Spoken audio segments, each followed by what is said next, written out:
Module 3, Creating Inclusive, Responsive, Advanced Learning Environments for Latino and English Learners.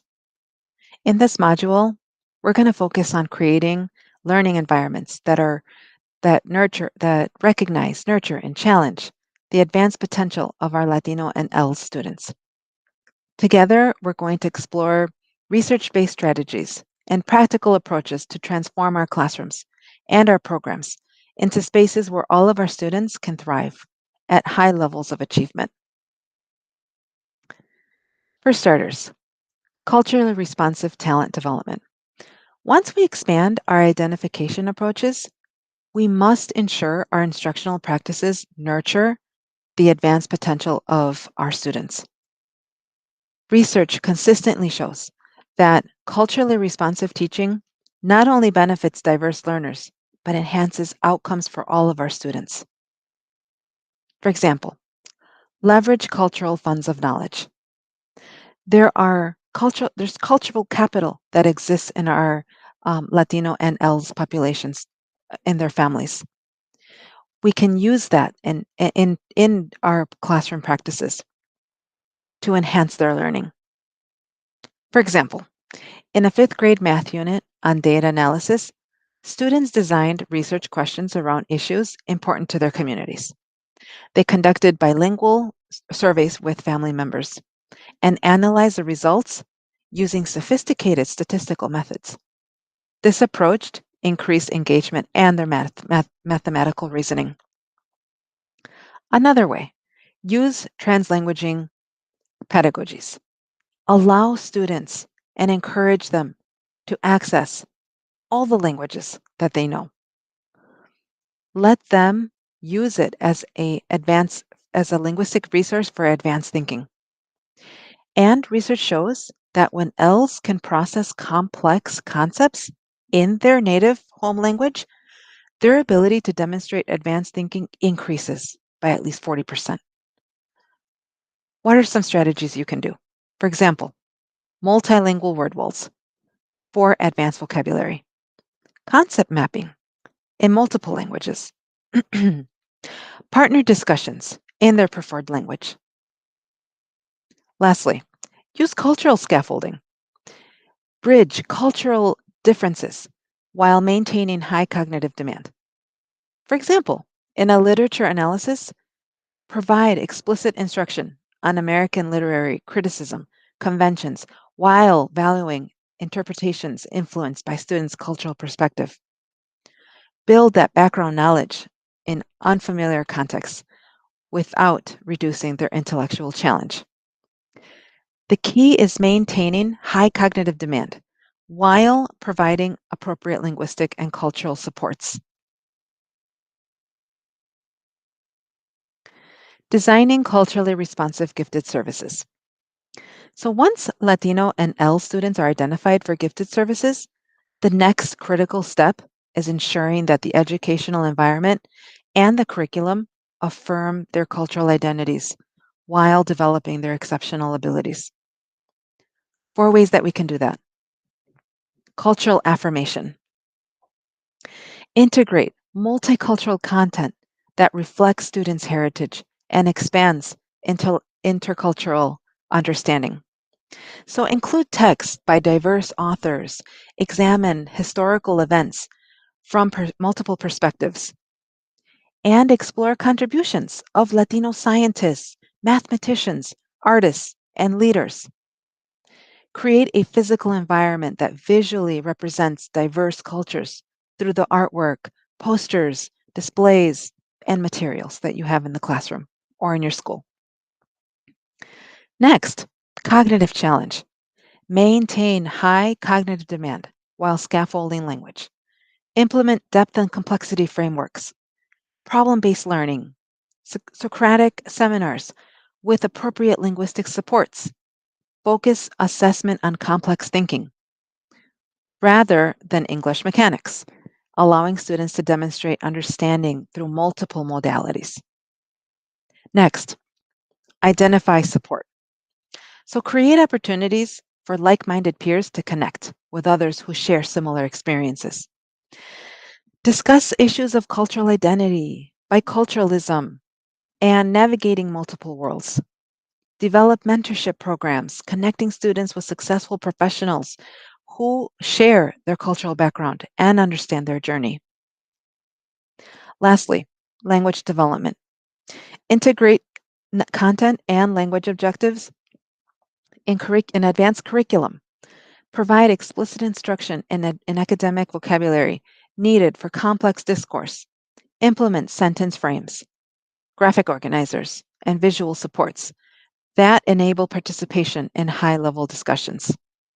So consider strategic primary language used to deepen conceptual understanding whenever appropriate.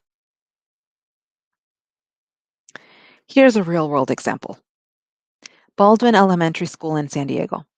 They implemented these principles that I just mentioned by developing thematic units and exploring concepts like systems and change through the cultural lens that's relevant to their student population. Their Scientists in Action unit featured prominent Latino scientists and incorporated primary language resources alongside English materials. The school documented significant growth in both content mastery and language development, demonstrating that cultural responsiveness and academic rigor are complementary rather than competing goals.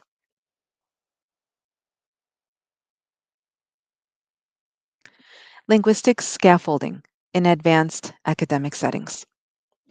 So, effective instruction for gifted English learners maintains high cognitive challenge while providing appropriate linguistic support.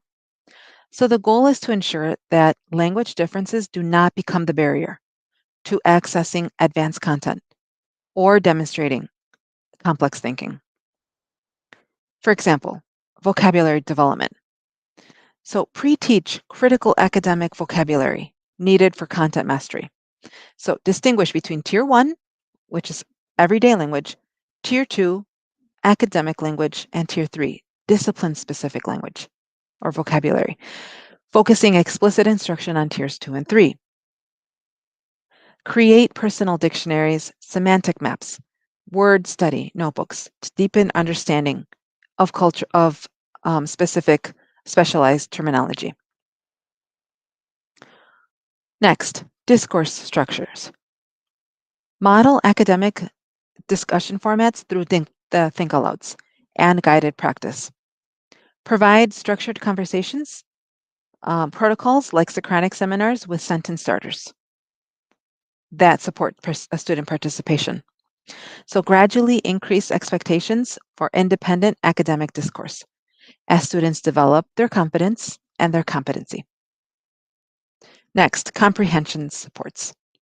So use graphic organizers, visual models, concept maps to make abstract ideas concrete. Leverage the multimedia resources you currently have. Hands-on experiences to build background knowledge. Provide these advanced readings in their modified language without simplifying concepts. Finally, expression scaffolds. So differentiate products expectations while maintaining cognitive rigor. So, for example, offer templates for complex writing forms and feedback focused on ideas rather than mechanics. Effective linguistic scaffolds following the gradual release, the I do, we do, you do, providing substantial support initially and progressively removing the scaffolds as the students develop their proficiency. The key is to differentiate the linguistic demands while maintaining the cognitive challenge. Never water down content or their intellectual expectations. Dr. Debbie Zakarian, she is an expert in academic language development.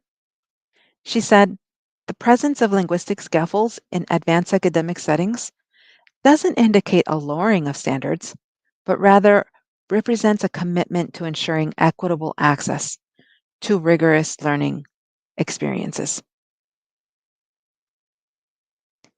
Here's a real world example. Vista Heights Middle School. They successfully implemented these strategies through their Language Ambassadors program, where bilingual peers supported newcomers in the gifted classes, and through the creation of bilingual learning centers with advanced materials in English and Spanish. Their longitudinal data showed that L students who received these appropriate linguistic scaffolds in their advanced classes outperformed both their L peers in regular education classes and monolingual students in comparable gifted programs.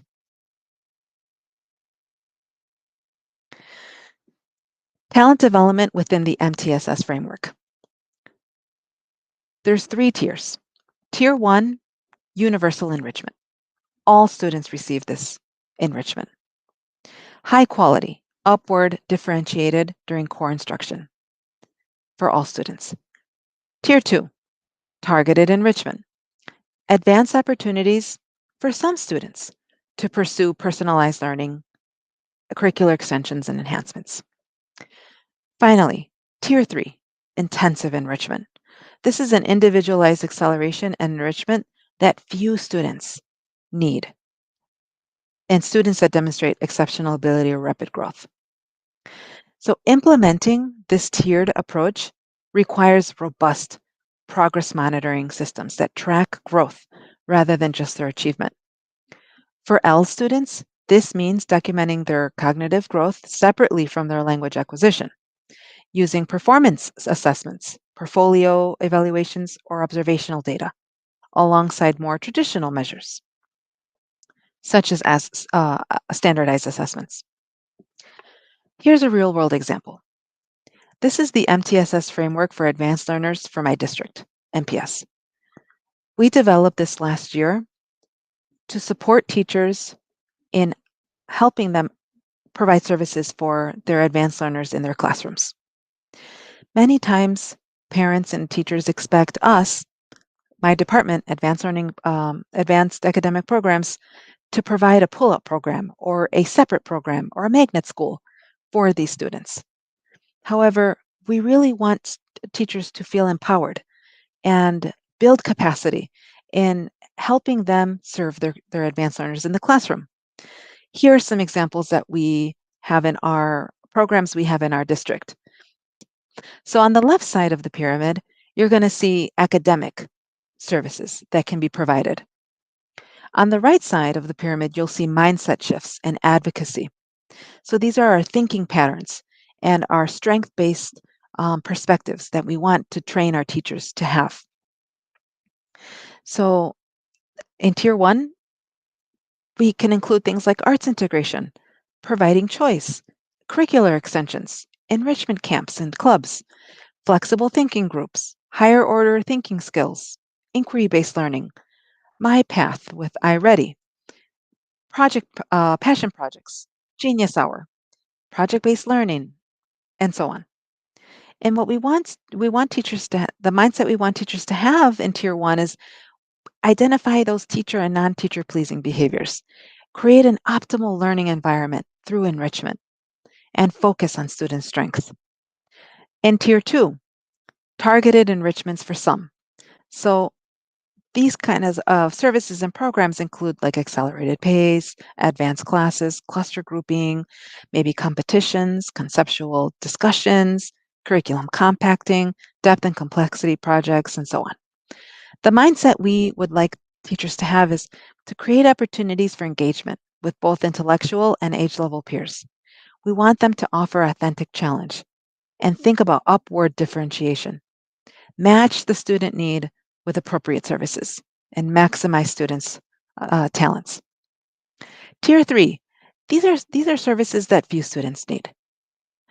Academically, it could be things like AP classes, ALEX, which is an advanced math online program, Elevate Excellence, which is an early entrance to high school for 7th and 8th graders courses, dual enrollment, high school students that are taking college classes already by sophomore year, independent studies, um, radical acceleration, subject acceleration, whole grade acceleration.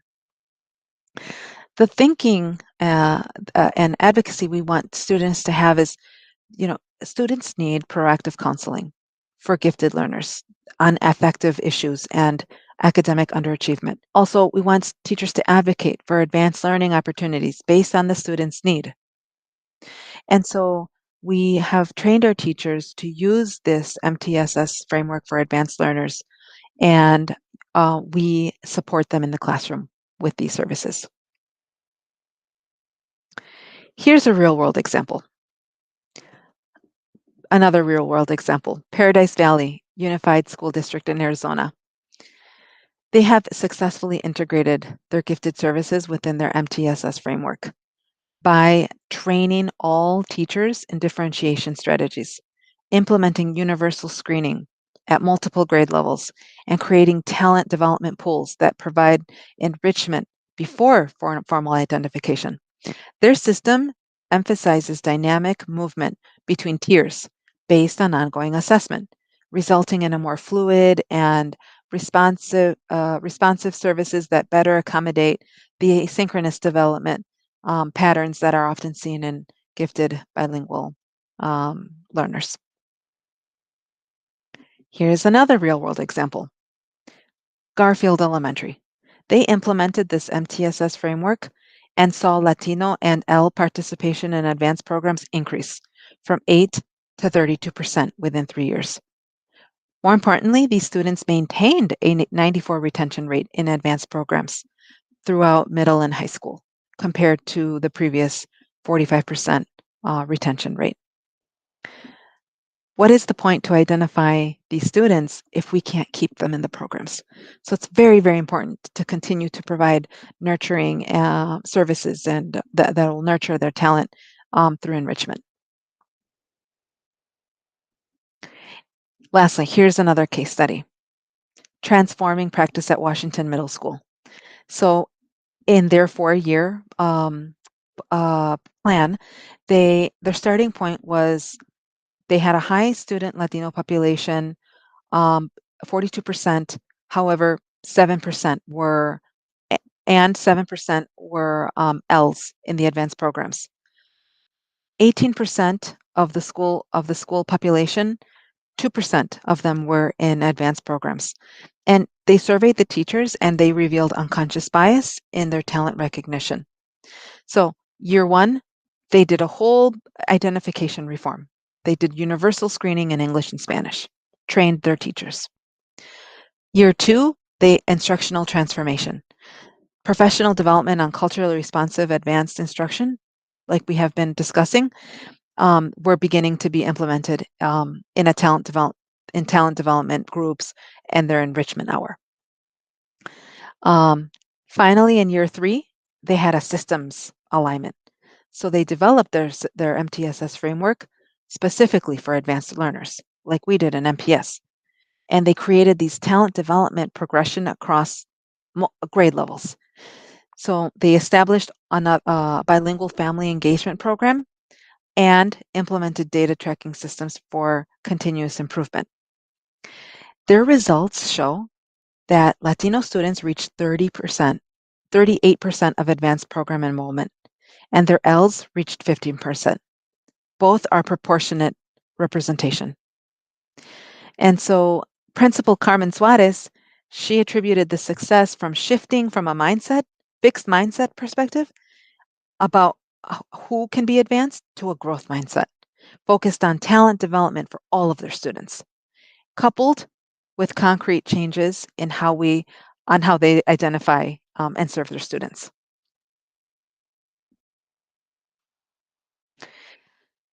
Like everything, there's going to be implementation challenges, and I'm offering some solutions. One challenge is teacher capacity. Many teachers lack the training in both advanced learning and English as a second language instruction, or L instruction. But there's a solution to that. We can create collaborative teaching partnerships between ESL, gifted, and content teachers. Another challenge, resistance to change. Some stakeholders may resist in expanding their definitions of giftedness and changing established programs. A solution to that would be to build a coalition through data sharing about underrepresentation. Frame change as expanding excellence, not lowering the standards. Showcase some success stories, like I have been pointing out in some real world examples in, from districts in similar contexts. Another challenge is resource constraints. There are limited budgets, materials, staffing. They create barriers to program expansion. A solution could be to start a cost neutral strategy, things that are free, flexible grouping, and co teaching models, using the resources, the human resources we currently have in our buildings, and being creative in how we approach gifted education in the classroom. Finally, another challenge is family engagement. Linguistic and cultural barriers may limit Latino family participation in advanced learning advocacy. A solution to that could be to establish bilingual family leadership councils, specifically for advanced learners. Create accessible information sessions about advanced opportunities in the community setting. Engage the Latino families however you can. Many districts have departments that help increase family engagement. Partner with those departments to help increase your family participation. Family partnerships, engaging cultural wealth in the identification process. Families possess invaluable insights about their children's abilities. They may that may not be visible in classroom settings. Effective identification systems recognize parents as cultural mediators who can provide context for understanding students' exceptional abilities within their cultural framework. 3 ways: education and empowerment. Provide workshops that explain gifted characteristics, services, and identification process in a culturally relevant way. Address potential cultural hesitations about individual recognition or concerns.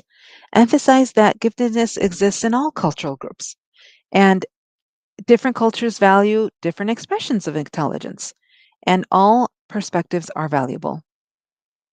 Next, culturally responsive parent interviews. Develop structured interview protocols that inquire about talents valued in their home culture, early developmental milestones, problem solving approaches, and interests pursued outside of school. Make sure that the interviews are conducted in families' preferred language with interpreters, translators who preferably understand both the cultural nuances and gifted education concepts. Parent observation inventories. So provide translated parent nomination forms that capture culturally relevant indicators of exceptional ability. Here's a real world example. Tucson Unified School District. They dramatically increased their parent referrals from Latino families by implemented cafecitos, coffee chats, where families could learn about education, gifted education in an informal setting with other Spanish speaking parents. These guys providing information about how to advocate for their children within the school system. So, key takeaways and next steps.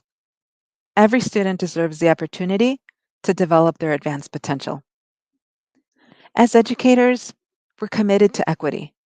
We have both the responsibility and the privilege of creating learning environments where Latino and L students can thrive at the highest level. The research is very clear. When we implement culturally responsive identification and instruction, all students benefit. So examine your system, take action, and build community. Dr. Jaime Castellano said, "The question is not whether Latino and English learners students have advanced potential. They absolutely do. The question is whether we have the wisdom and commitment to create systems that recognize and develop that potential." So With your teams, here are 2 discussion prompts. How do your current curricular offerings invite or exclude English learners or Latino student participation? Which tier, 1, 2, or 3 services could be enhanced to support transitioning English learners? For your applied tasks, I have a collaborative planning activity for you. So I have linked here an inclusive enrichment cluster or independent study pathway for diverse learners. Take a look at that. And I have also included some examples. I did an elementary, a middle school, and a high school example for you to look at, depending on your grade band. And come up with an example of how you can embed a more inclusive enrichment cluster or an independent study pathway. Also, I want you to complete a tiered lesson adaptation in tier 1, tier 2, tier 3, and how you can level up or increase the challenge or for advanced learners. Here are some helpful resources. I've linked the Milwaukee Makes a Difference, Recognizing Gifted Students Culturally and Linguistically Diverse Families research article.